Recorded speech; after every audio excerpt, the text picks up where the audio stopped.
Anunnaki, whether you want to consider it a myth, a fable, or when you read the ancient Sumerian texts, which link up with very real places, events, and kings who ruled for thousands of years. And don't people think that it's strange that, Noah is 600 years old at the time of the flood? Why do we think that that's normal?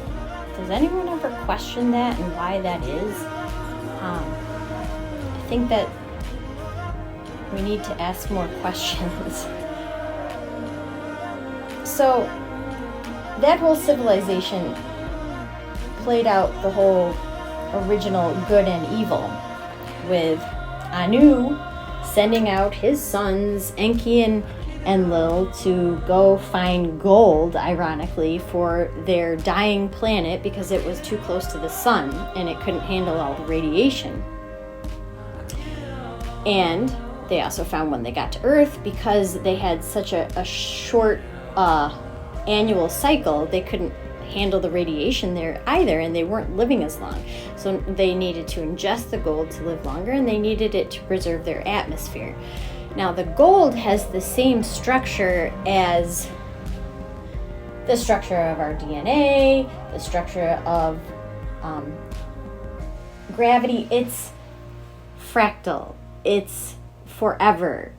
It will resist radiation because it's self-implosive, and therefore it's eternal.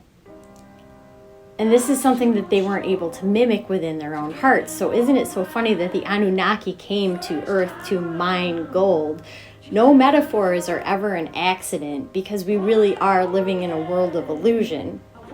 And so what we're doing is what is going on internally.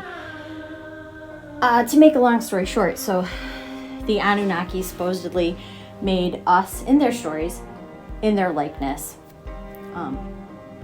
Enki, who was the more kind brother, argued to the council that they were going to make a race to mine the gold, that it was within the universal law that they needed to be able to evolve and find their own way and their own free will. Enlil wanted a slave race that was disposable and viable only to themselves. Well, Enki won, and Thoth, which literally means thought, who was his progeny, continued this with his writings and his teachings and his incarnations, trying to help the race that they made ascend and realize their way out of the matrix, and that was always through the heart.